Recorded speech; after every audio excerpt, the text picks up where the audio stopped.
नमस्कार, स्वागत है आपका कमोडिटी निवेश में, जहां हम आपको कमोडिटी से जुड़े हुए तमाम सवालों के जवाब देते हैं। और सवाल पूछने का भी तरीका बेहद ही आसान है। आप हमारे नंबर 9136934058 पर अपने सवाल हमें व्हाट्सएप कर सकते हैं और आपके सभी सवालों के जवाब यहां पर अगले आधे घंटे तक दिए जाएंगे।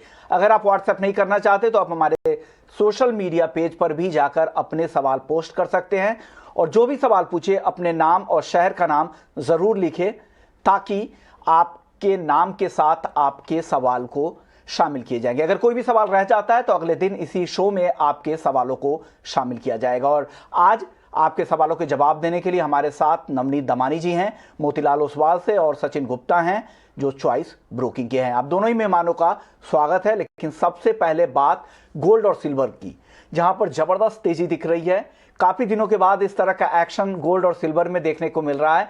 नवनीत जी, क्या लग रहा है, ये एक्शन टिकने वाला है? क्या 50,000 का लेवल आपको दिख रहा है शाम तक?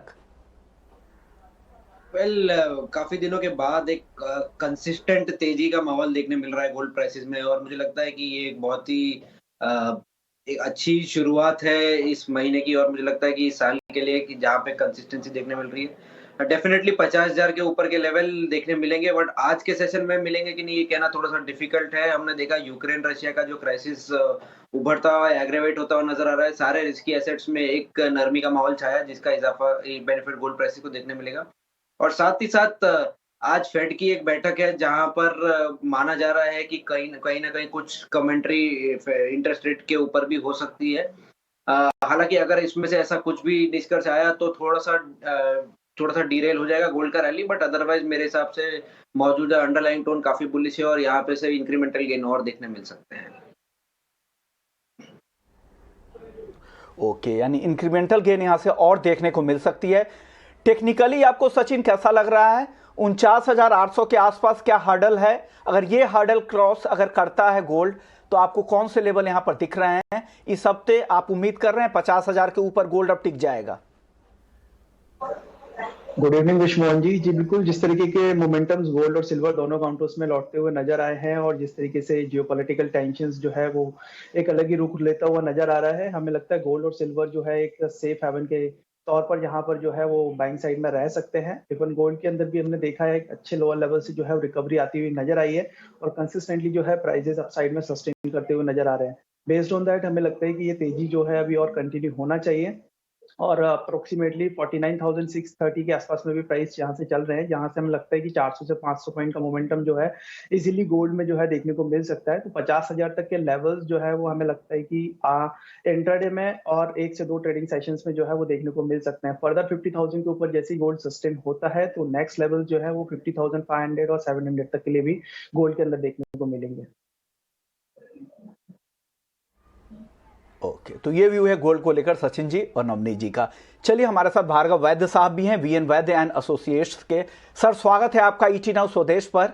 सर, काफी दिनों के बाद सोने चांदी की चमक लौटी है, आपको क्या लग रहा है, गोल्ड अब 50,000 क्रॉस कर जाएगा और उसके ऊपर टिक पाएगा? देखिए, जब तक ये जियोपॉलिटिकल टेंशन रहेगा तो गोल्ड 50,000 के ऊपर रहेगा। मगर ये इनफैक्ट थोड़ा नीचे भी आया तो स्लोली कुछ देर के बाद वो ऊपर उसका एक अपवर्ड मूवमेंट है ही। तो 50,000 के आजू बाजू का भाव हम लॉन्ग टर्म में थोड़े पीरियड में श्योरली देखेंगे। और इमीडिएटली, जैसे आई थिंक मेरे दूसरे कलीग जो पैनल पे कह रहे थे कि जियोपॉलिटिकल टेंशन और डिस्टर्बेंस के हिसाब से ये काफी ऊपर है और क्रूड प्राइसिंग और वो सब के हिसाब से गोल्ड भी इंटरनेशनली ऊपर है और रुपी का भी एक वीक फेस चल रहा है। काफी देर के बाद आप देख रहे हैं कि रुपी 75-50 के ऊपर भी काफी टाइम के लिए ट्रेड हुआ, जो आप ऑलमोस्ट 74 के लिए कर रहे हैं। तो दोनों प्रेशर के हिसाब से गोल्ड ऊपर रहेगा। ओके, यानी गोल्ड में तेजी की उम्मीद लग रही है क्योंकि गोल्ड को एक फियर चाहिए और यहाँ पे फियर फैक्टर यहाँ पर मौजूद है और जब तक फियर है मार्केट में तब तक गोल्ड चलता रहेगा। सर, चांदी में भी जबरदस्त तेजी दिख रही है, 64,000 के ऊपर अब पहुंच चुकी है। क्या लग रहा है, गोल्ड से ज्यादा चांदी चलेगी? और चांदी अभी भी बेहतर बाई ऑप्शन है, लोगों को चांदी में ज्यादा पैसे लगाने चाहिए। और मीडियम से लॉन्ग टर्म तक आपको क्या लग रहा है, कितना रिटर्न उम्मीद कर सकते हैं चांदी में? चांदी में मैंने आपको हर टाइम यही कहा है ये आपको बहुत बहुत केयरफुल होके प्रॉफिट बुकिंग करना पड़ेगा। चांदी में आप खेलिए, आप ऊपर नीचे कभी भी जा सकते हैं। यस, आपको ज्यादा रिटर्न मिलेगा, मगर प्रॉफिट बुकिंग उसमें प्रोफेशनली कुछ कुछ लेवल पे करना ही पड़ेगा। अगर वो रह गया तो आपको एक प्रॉब्लम आ सकता है। तो प्रॉफिट बुकिंग में आप थोड़े भी अगर स्लो हुए तो प्रॉब्लम हो जाएगा। नहीं तो आप लेके अगर केयरलेस हो मेरी तरह के, वो भूल जाएंगे कि हमने बाइंग की है, तो आप गोल्ड में ही रहिए। और आपके साथ दररोज जुड़े हुए होंगे प्रोग्राम में और आपके सभी एक्सपर्ट के साथ, तो चांदी में रह सकते, चांदी में लीजिए। मगर राइट टाइम पे जब भी थोड़ा करेक्शन आए कि आपको लगे कि सिचुएशन नॉर्मल हो रही है, तो प्रॉफिट बुकिंग करिए। चांदी खाली प्रोफेशनल प्लेयर्स के लिए है, एक आम आदमी के लिए नहीं है। ओके सर, लेकिन जो भूलना चाह रहे हैं, यानी जो निवेश का जिनका नजरिया है, वो चाह रहे हैं कि चांदी की जो इंडस्ट्रियल डिमांड है, जिस तरह से ग्रीन एनर्जी के लिए डिमांड आने वाली है, तो क्या उसका फायदा चांदी को मिलेगा? और लंबी अवधि में आप उम्मीद कर रहे हैं कि बेहतर रिटर्न देगा, यहां से 40-50% की उम्मीद करें 2023 नहीं, तक? देखिए वो रिटर्न देगा 100%, मगर वॉलेटिलिटी में या कुछ न्यूज आइटम पे एक ज्यादा बहुत बड़ा करेक्शन भी आ सकता है। चांदी में कभी भी एक करेक्शन आ सकता है, इसलिए चांदी में आपको प्रॉफिट बुकिंग करके ही चलना पड़ेगा। आप आज लेके चलिए और आप लेके पूरा भूल गए लॉन्ग टर्म के लिए, वो चांदी में नहीं हो सकता। तो वो अगर आप प्रोफेशनल प्लेयर, केयरफुल प्लेयर नहीं है तो चांदी में नहीं खेले। बाकी सबके लिए चांदी बराबर है। आपको आउटलुक चांदी शुक्रिया भार्गव वैद्य साहब, आपने वक्त निकाला और गोल्ड और सिल्वर पर अपनी राय रखी। चलिए आगे बढ़ते हैं और कुछ दर्शकों के सवाल भी ले लेते हैं। इनफैक्ट एक चांदी पर ही सवाल था, एस सोमानी जी ने भेजा है। चांदी उनके पास 62,900 रुपए पर लॉन्ग पोजीशन है वायदा में। नवनीत जी, क्या करना चाहिए इनको? 62,900 पर लॉन्ग है, सही पोजीशन है इनकी? काफी अच्छी पोजीशन है और इन द मनी पोजीशन है। बहुत लकी निवेशक होते हैं जिनकी पोजीशन इन द मनी होती है और उसके बाद भी वो सवाल पूछते हैं कि क्या किया जाए। तो मेरे हिसाब से उनकी पोजीशन इंटैक्ट रखनी चाहिए। 64,200 64,400 के ऊपर एक अच्छा ब्रेकआउट आएगा चांदी में, जो कि प्राइसेस को 65,000 के ऊपर तुरंत ले जाएगा। तो पोजीशन आप ट्रेल स्टॉप लॉस कीजिए 63,200 का और अपनी पोजीशन मेंटेन करिए। आपको 65,000 के ऊपर के लेवल देखने मिल सकते हैं। ओके, यानी ये लेवल्स भी आपको देखने को मिल सकते हैं, तो आप होल्ड करके चल सकते हैं। चलिए कुछ और दर्शकों के सवाल ले लेते हैं। राकेश सिंगल जी है मेरठ से। कॉटन इन्होंने 37,800 रुपए पर खरीद रखा है, जानना चाह रहे क्या लक्ष्य है। सचिन, कॉटन का लक्ष्य क्या लग रहा है आपको M6 कॉटन में? M6 कॉटन के अंदर कंटिन्यू तेजी जो है वो बनी हुई है और कुछ तरीके से फंडामेंटल्स फैक्टर्स भी यहाँ पर कहीं ना कहीं सपोर्ट प्रोवाइड करते हुए दिखाई दे रहे हैं प्राइजेस को, जिसके चलते हमने देखा है अच्छा खासा प्राइस एक्शन लोअर लेवल से आता हुआ। अभी भी जो है बाइंग साइड यहाँ पर इंटैक्ट है और नेक्स्ट कॉन्ट्रैक्ट के अंदर जो मैं लेवल्स यहाँ पे सजेस्ट करूंगा, मुझे लगता है कि कोई भी डिप इनकेस मिलती है 38,300 200 के लिए, तो वहां से जो है कॉटन को और ऐड किया जा सकता है। ऑल्दो इनकी पोजीशंस ऑलरेडी है, अगर तो पोजीशंस को होल्ड रखिए। अपसाइड टारगेट्स जो है वो हमें लगता है एक बार 39,300 39,500 तक के लिए देखने को मिल सकता है, वहां पर प्रॉफिट बुक करने की सलाह रहेगी। ओके, तो वहां पर प्रॉफिट बुकिंग की सलाह है। चलिए अगले कॉलर श्रीकर है हैदराबाद से। कॉपर का आउटलुक जानना चाह रहे थे। नवनीत जी, क्या सलाह देंगे इनको कॉपर में? लास्ट वीक में काफी अच्छी तेजी देखी हमने मेटल कॉम्प्लेक्स में, पर आज के सेशन में सिलेक्टिव बाइंग देखने मिल रही है, जहाँ पे निकल में थोड़ी सी तेजी देखने मिल रही है और बाकी सब में थोड़ा सा दबाव का माहौल है। मेरे हिसाब से कॉपर के प्राइसेस थोड़े से दबाव में आ सकते हैं और यहाँ से 5 से 60 रुपए का करेक्शन अगले आज के सेशन में अगले 1-2 सेशन में दे सकते हैं। तो थोड़ा सा नेगेटिव बायस है। 2 रुपए ऊपर जाए तो बेचिए और 7 से 8 रुपए का करेक्शन नीचे देखने मिल सकता है। ओके, यानी निगेटिव बायस्ड है। तो अगर आप सेल ऑन राइज की स्ट्रैटेजी के साथ यहां पर श्रीकर जी काम कर सकते हैं। 2 रुपीज अगर ऊपर 2 रुपए ऊपर का अगर भाव आपको मिले, फिर वहां पर आपको बेचने की स्ट्रैटेजी बता रहे हैं। अगले कॉलर है किशन है नासिक से। धनिया का आउटलुक जानना चाह रहे थे। कोरिएंडर का आउटलुक क्या है सचिन आप? धनिया का आउटलुक जो है सर अभी भी पॉजिटिव साइड का ही है। फंडामेंटल्स काफी सपोर्टिव यहाँ पर नजर आ रहे हैं। ऑल्दो आज के ट्रेडिंग सेशंस में भी हमने एक फ्रेश ब्रेकआउट जो है चार्ट्स पर आता हुआ देखा है और प्राइजेस जो है अप्रोक्सीमेटली 11,100 110 के आसपास में सस्टेन करते हुए नजर आए हैं। ओवरऑल आउटलुक अभी भी पॉजिटिव साइड का ही लग रहा है। अगर ऑलरेडी पोजीशंस में है तो एक डाउन साइड का स्टॉप लॉस 10,600 का स्टॉप लॉस रख के पोजीशंस को कंटिन्यू कर सकते हैं। फ्रेश पोजीशंस अगर बनाना चाहते हैं तो वापस 11,000 के आसपास में अगर प्राइस मिलते हैं तो वहां से बाय पोजीशन इनिशिएट कर सकते हैं।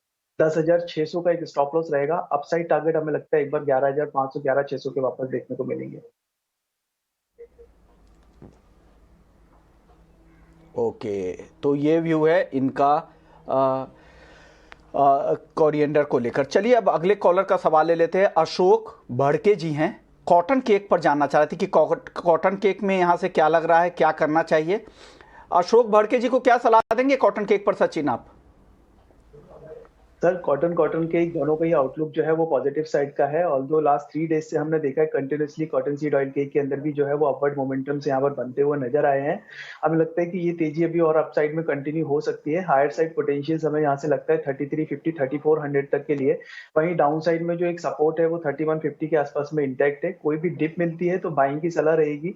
इनकेस करके ट्रेडिंग सेशन में अगर 3230 3220 के आसपास प्राइस मिलते हैं तो वहां से बाय पोजीशन इनिशिएट कर सकते हैं 3150 के स्टॉप लॉस के साथ में। हायर साइड 3350 3400 के टारगेट के लिए।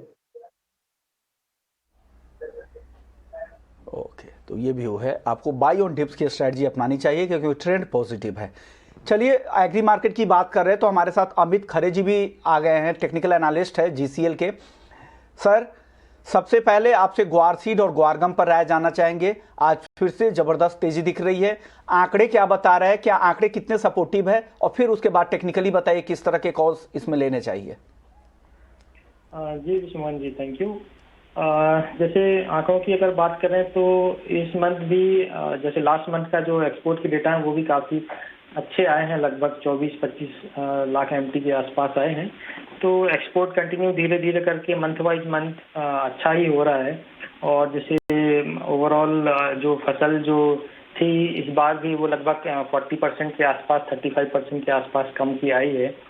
तो ओवरऑल स्टॉक जो पुराना स्टॉक्स लोगों के पास पड़ा हुआ था मंडियों में, धीरे धीरे करके लगभग सारा ग्वारगम का स्टॉक धीरे धीरे करके बाहर आ गया है। तो मेरे को लगता है कि आगे चल के ग्वारगम में और अच्छी तेजी देखने को मिलेगी। तो और अगर लेवल की जैसे मैं बात करूं तो मार्च वायदा ग्वारगम जो है 12,100 का अभी भाव है। तो 12,100 12,000 इसके बहुत ही अच्छे खरीदारी के लेवल हैं। टेक्निकली इसका एक जो ट्रेंड लाइन का एक पैटर्न है, ट्रेंड लाइन वो उसने आज ब्रेक किया है 12,060 के ऊपर। तो उसका जो टारगेट मेरे को दिख रहा है नियर फ्यूचर एक हफ्ते के लिए वो 12,700-800 से लेके 13,000 तक का है। तो ये मौजूदा भाव पे इसमें खरीदारी की जा सकती है। और स्टॉप लॉस की अगर मैं बात करूं तो 11,700 के नीचे का एक इसमें स्टॉप लॉस लिया जा सकता है। सेम ग्वारसीड 6400 6350 की रेंज में कहीं पर भी खरीदारी करें। टारगेट अभी नेक्स्ट वीक तक का लगभग 6600 लेके 6700 रुपए तक का है।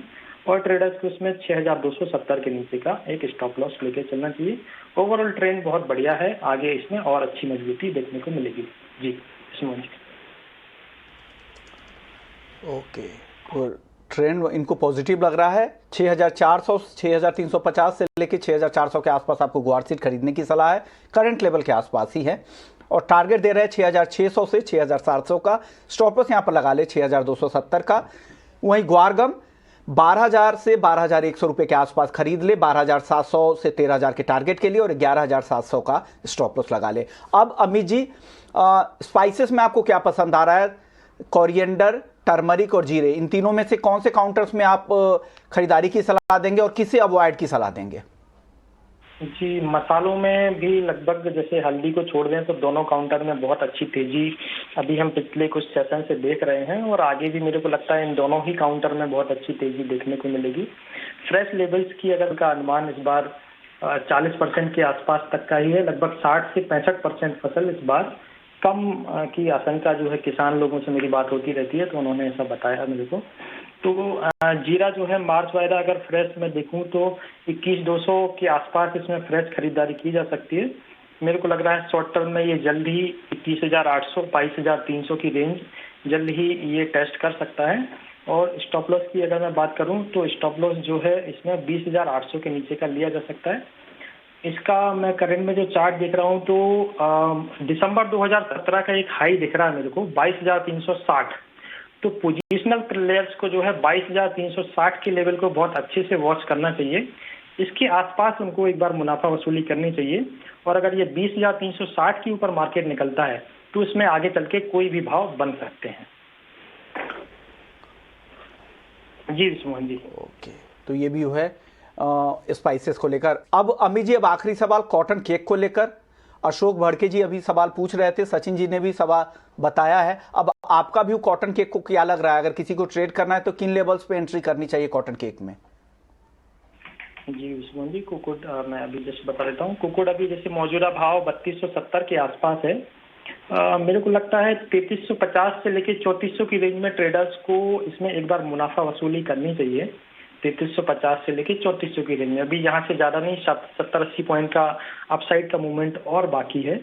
फिर इनको फ्रेश एंट्री के लिए कहीं ना कहीं गिरावट का वेट करना चाहिए। प्राइस अगर वापस 3150-3100 की रेंज में मिलते हैं तो वहाँ पे फ्रेश खरीदारी करनी चाहिए।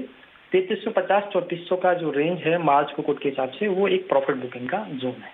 जी बिस्मिल जी। ओके, तो ये व्यू है पूरे ही एग्री मार्केट पे अमित जी का। अमित जी, शुक्रिया आपका, आपने वक्त निकाला, स्पाइसेस, ग्वार और कॉटन केक के मार्केट का आउटलुक बताया और बेहतरीन ट्रेडिंग कॉल्स भी दिए। चलिए आगे बढ़ते, कुछ और दर्शकों के सवाल ले लेते हैं। योगेश जी हैं जयपुर से, इन्होंने गोल्ड और सिल्वर दोनों ही शॉर्ट कर रखा है।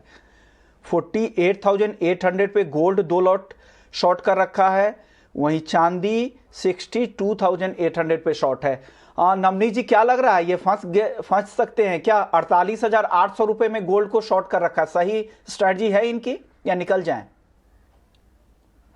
मेरे हिसाब से जब तक $1840 के ऊपर कॉमेक्स पे गोल्ड ट्रेड कर रहा है, कोई भी नरमी का सिग्नल नहीं देखने मिलेगा और साथ ही साथ रुपी का भी अच्छा इंक्रीमेंटल गेन अगले 2-3 सेशन से देखने मिल रहा है। तो ओवरऑल तेजी का ध्यान है। यहाँ से अगर 100-150 रुपए रिट्रेस होने यानी 49,400 के आसपास भी इनको मिले तो इनको अपनी पोजीशन रिकंसिडर करके एग्जिट कर लेना चाहिए। मेरे हिसाब से 50,500 51,000 तक के भी स्तर देखने मिल सकते हैं। सिमिलरली चांदी में भी 63,800-900 के आसपास करंटली चल रहा है। 63,200 अगर टूट जाता है तो ही थोड़ी सी नरमी आएगी, अदरवाइज मार्केट काफी टाइट है। 65,500 65,000 के लिए पहले अप्रोच करेगा बिफोर एनी करेक्शन, तो एग्जिट करना बेहतर रहेगा। ओके, दोनों ही काउंटर्स में आपको जब भी नीचे डिप मिले तो कोशिश कीजिए निकल जाए, इसलिए कि ट्रेंड अभी काफ़ी पॉजिटिव है, इसलिए शॉर्ट की पोजीशन से बचने की सलाह दे रहे हैं नवनीत जी। सचिन, योगेश जी की एक और पोजीशन है क्रूड में 6,800 रुपये में इन्होंने शॉर्ट कर रखा है, क्या ये लेवल इनको दिखेगा नीचे? सर क्रूड का अंडरटोन जो है काफी पॉजिटिव है और हमने पिछले कुछ दिनों में देखा है कंटिन्यूसली जो है वो अपसाइड के मोमेंटम्स क्रूड के अंदर बनते हुए नजर आए हैं। ऑल्दो प्राइसेस जो है वो इंटरनेशनल मार्केट के साथ साथ डोमेस्टिक मार्केट में भी हमने देखा 7,000 के ऊपर जो है वो सस्टेन करते हुए नजर आ रहे हैं। क्रूड की जिस तरीके के फंडामेंटल्स हैं और जिस तरीके से जियोपॉलिटिकल टेंशंस बढ़ती हुई नजर आ रही है, कहीं ना कहीं पॉजिटिव बायस अभी भी कंटिन्यू यहाँ पर नजर आ रहे हैं। हमें लगता है कि एक रिस्की ट्रेड हो सकता है शॉर्ट साइड में यहाँ पे रहना। कोई भी डिप मिलती है आज के ट्रेडिंग सेशन में इनके 6950 और 6900 तक के आसपास में, तो पोजीशन से एग्जिट कर लेंगे तो ज्यादा बेटर है। ओके, यानी पोजीशन से एग्जिट करने के लिए सलाह दे रहे हैं अगर आप सचिन जी को फॉलो करते हैं तो। चलिए अगले दर्शक का सवाल लेते हैं। करुणेश जी हैं हरिद्वार से, 258 रुपीज पे इन्होंने एल्युमिनियम खरीद रखा है। नवनीत जी, सही कॉल है इनकी, सही स्ट्रेटजी है इनकी? काफी दिनों की सस्टेन रैली के बाद में हमने एल्यूमिनियम में थोड़ी सी नरमी का माहौल आते हुए देखा है। मेरे हिसाब से एल्यूमिनियम के प्राइसेस में थोड़ा सा करेक्टिव मोड आया है। 3300-3310 के आसपास एक हाई बन के वहां से करेक्टिव मोड में आया है, तो एक थोड़ा सा प्रेशर आपको अगले कुछ दिनों में देखने मिल सकता है, जो प्राइसेस को 248-245 तक भी ले जा सकता है। तो छोटा मोटा पुल बैक जैसे कि आज के सेशन में सुबह देखने मिला था, अगर ऐसा कुछ देखने मिले तो एग्जिट करना बेहतर रहेगा। ओके, तो एग्जिट की ही सलाह इनको भी दी जा रही है। चलिए अगले दर्शक है राज हैं, चांदी इन्होंने 61,400 रुपये में शॉर्ट कर रखा है। सचिन क्या करे, ये तो काफी ऊपर निकल गई है चांदी, अब इनको अगर कैसे ही अपने नुकसान को कम कर सकते हैं? जी बिल्कुल सर, काफ़ी ज़्यादा अपसाइड में आ चुकी है और ऑलरेडी ये लॉसेस में है, और जिस तरीके का मोमेंटम्स हमने चांदी में आते हुए देखे हैं, हमें लगता है कि और अपसाइड के मोमेंटम्स यहाँ पे कंटिन्यू हो सकते हैं। तो बेस्ड ऑन दैट हमें लगता है कि इवन आज के ट्रेडिंग सेशन में एक छोटा-सा जो इवेंट है फैट का, उसको भी कंसीडर करना चाहिए यहाँ पर। और हमें लगता है कि if in case any dip, यहाँ पर भी कोई भी डिप मिलती है, यानी 63,000, 62,500 के आसपास में अगर कोई भी डिप मिलती है, तो वहाँ से पोजीशन को एग्जिट कर लीजिए, बिकॉज़ ओवरऑल ट्रेंड जो है यहाँ पर अपसाइड का लग रहा है, और अब हायर साइड पोटेंशियल जो है वो 65,000, 66,000 तक के भी लेवल्स पॉसिबल हैं। तो डिप पर एग्जिट कर ले तो ज़्यादा बेटर है।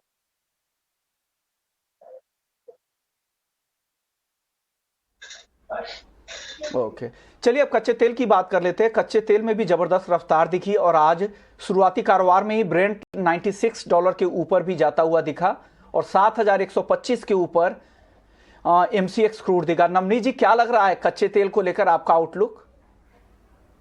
कच्चे तेल की जो शुरुआती थी आज करीब करीब 150 रुपए से ऊपर के गैप के साथ शुरू हुआ MCX पे कारोबार, बट फिलहाल के सेशन में थोड़ा सा नेगेटिव बायस देखने मिल रहा है, जहाँ पे प्राइसेस थोड़े से नीचे आते हुए नजर आ रहे हैं। बाजार में एक कहा जा सकता है एक रूमर काइंड ऑफ है, जहाँ पे कच्चे तेल में थोड़ा सा प्रॉफिट टेकिंग का माहौल डेवलप हो रहा है, बट मेरे हिसाब से 6950 जब तक नहीं टूट जाता है बायस पॉजिटिवली और 7100 7150 का स्तर फिर से छू सकता है, तो बाय ऑन डिप्स की स्ट्रेटेजी रखनी चाहिए। ओके, यानी बाई ऑन डिप्स की स्ट्रेटजी अपनानी चाहिए। और नेचुरल गैस को लेकर नवनीत जी क्या व्यू है? नेचुरल गैस में भी जबरदस्त रफ्तार है, करीब 7% की तेजी दिख रही है MCX पर। नेचुरल गैस मैंने पिछले हफ्ते भी आपके शो के ऊपर कहा था 301 305 के ऊपर गया तो फिर से एक तेजी का रुख पकड़ेगा, जो कि आज के सेशन में हम देख रहे हैं। यूक्रेन और रशिया के क्राइसिस जैसे जैसे एग्रेवेट होता जाएगा, उसका बहुत ही इंक्रीमेंटल गेन आपको नेचुरल गैस प्राइसेस में देखने मिलेगा। और 315-16 के ऊपर अगर प्राइसेस क्लोज होते हैं तो 340 तक के भी घर खुल सकते हैं। तो मेरे हिसाब से आज का क्लोजिंग काफी क्रिटिकल रहेगा और बाय ऑन डिप वाली स्ट्रेटेजी फिलहाल के लिए नेचुरल गैस में ट्रेड होनी चाहिए। ओके, नेचुरल गैस पर आपका view Sachin ji? Sir natural gas के अंदर जो व्यू है वो थोड़ा सा साइडवेज टू पॉजिटिव है, बिकॉज हमें लगता है कि हायर साइड में अंटिल और लेस 320 322 के लेवल्स ब्रेक नहीं होते हैं जब तक कुछ मेजर ब्रेकआउट्स यहाँ पर नेचुरल गैस में देखने को नहीं मिलेगा। इफ इन केस 319 318 के आसपास के लेवल्स मिलते हैं तो एक यहाँ से जो है एक रिवर्सल कॉल लेके यहाँ से चला जा सकता है। हमें लगता है एक बार 323 के स्टॉप लॉस के साथ में 318 319 के आसपास में एक शॉर्ट इनिशिएट किया जा सकता है for the downside target of 312 313 के लिए। स्ट्रिक्टली एक स्टॉप लॉस रखना होगा 323 का, बिकॉज उसके ऊपर जैसे प्राइस निकलते हैं तो ये रैली है अपसाइड में कंटिन्यू होती हुई नजर आएगी टिल द लेवल ऑफ 330 335 तक के लिए। ओके, तो ये व्यू है नेचुरल गैस को लेकर। शुक्रिया सचिन जी आपका और नवनीत जी आपका, आप लोगों ने वक्त निकाला और दर्शकों के तमाम सवालों के जवाब दिए। तो कमोडिटी निवेश में फिलहाल इतना ही, लेकिन आप बने रहिए ET Now स्वदेश के साथ। ब्रेक के बाद आपके लिए लेकर आएंगे मनी मंत्र। नमस्कार।